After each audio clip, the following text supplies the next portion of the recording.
Warsim, it's the only game in history to have randomly generated vampire guitarists. That's not my selling point, but that is something I think is pretty cool. Okay, let's pop into the game anyway and see what's going on.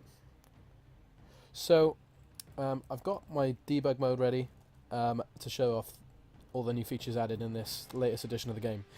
So I'm going to select an encounter. So you're visited by a travelling bard. He asks to play a song for you on his elven lute. I am unskilled, but I shall play you a little song. So these are randomly generated. They appear in your court. I've obviously forced this guy to appear, but he will appear at random, or at least someone like him. He said that he's unskilled, so he's going to play very slow, and he's going to play a short song. So you can get some who play massive, long songs and are very skilled, so they can play very fast. And also you get people who show up with just a normal lute, people who show up with all sorts of instruments. So this is a man playing elven lute.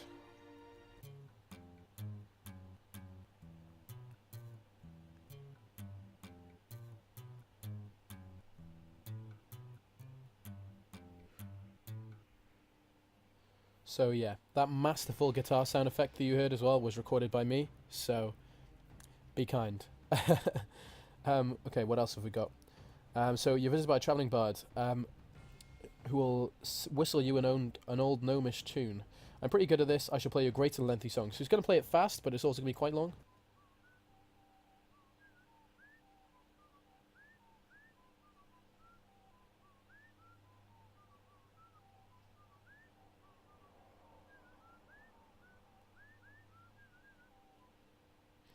So yeah, that's a randomly generated gnome song. Quite fast. What else have we got? You're visited by a travelling goblin with his little goblin drums. He's a novice, but will play a very, very short song. That's awesome. So that was quite short. That's actually me drumming my fingers across a guitar, in case you're curious. Finally, okay, you're visited by a travelling bard. He asks to show you the singing ways of the old Orcish for a price of 520 gold. I am an expert musician, and I shall play you a lengthy song. So sometimes they charge for their performances, and those costs are randomly generated based on their skill and the length of the song they're going to sing. So he's obviously getting the most for his money because he is a very skilled singer, and also he's going to sing a very lengthy one. But we can afford that.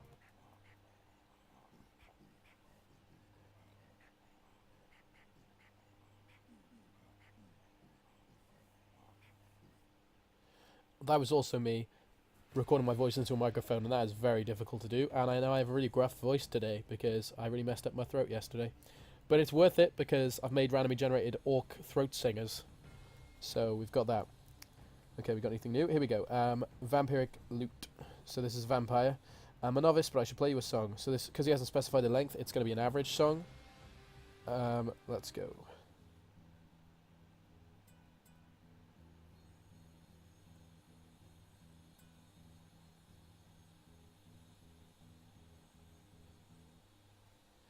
Okay.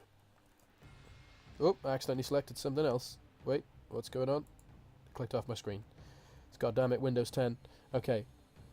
Here we go. Another one. Elven lute. I'm a novice. Nah, you already had that. Let's see if we can find something different. It's regular lute. I'm a master musician.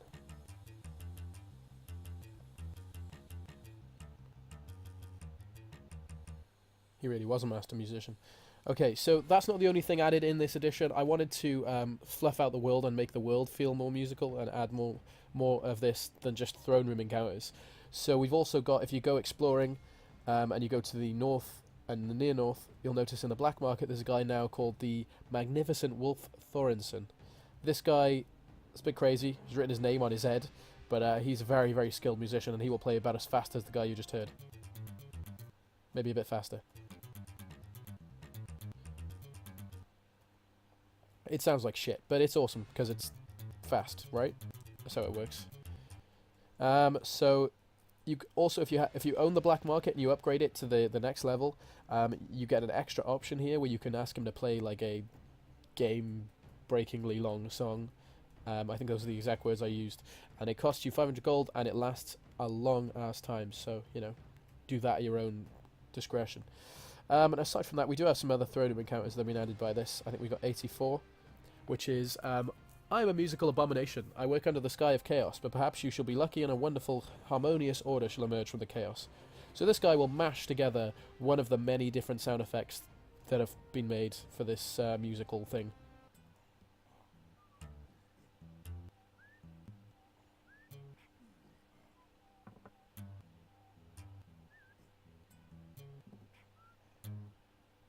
Beautiful. So it's almost always complete crap. It's it comes from his little flab rolls, and yep, magic. It varies in length and things like that, but you know, it's usually not too bad.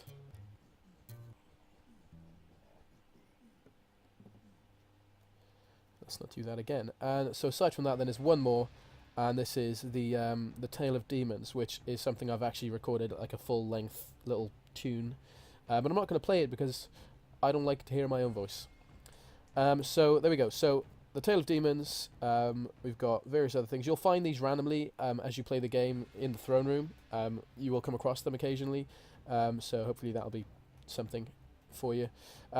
In the future, I'm planning to add perhaps like a music guild or some sort of guild of musicians that you can go to and hire very specific bands. So there'll be famous musicians, like these guys are all randomly generated, but there might be some more famed musicians that do things in a certain order, so sort of pre-written songs, and they're very sought after. And so in the future, when you can have feasts and things in your kingdom, you might want to hire the biggest and best bands to give off an impression to your guests. So yeah, there's that. That aside, that is pretty much everything in the music update. This isn't all in Warsim 0.8. There is quite a few other things and additions, but the main sort of crowning jewel of the upgrade was music. Aside from that, we do have a new thing where if you attack factions, you get a random graphic now. So let's send a bunch of slave soldiers against the goblins, and we should get a little graphic there. So a true invasion, wise tactic, blah blah blah. And there we go. You men arrive at the Crutch territory and prepare for the battle that will soon take place. As you spot a strange cave with markings and bones laid all around it, the enemy emerges and the battle begins. So you get a randomly generated graphic every time you attack a faction, or one of the 4 core factions. So we'll do it again. We'll attack one of the Goblin Kingdoms. Just send the slaves. And this time we've come across a Goblin camp. So you're in the Iraq's territory, you prepare for battle, and you spot a small raiding camp. Battle takes place, bam, same again. So that's pretty fun. I guess it makes it a bit more unique. You're not just randomly, it gives you a battleground sort of thing. And I'm looking to further stretch the way battles work. So you have prisoners, people who survive, injured and wounded people, different terrains that have different effects, etc. But aside from that, that is the vast majority of the new additions in Warsim 0.6.8. If that's not enough to get me on Steam Greenlight, I don't know what is. So thanks very much for watching, guys. Check out my other videos and download the game. The link is in the description. Oh, excuse me.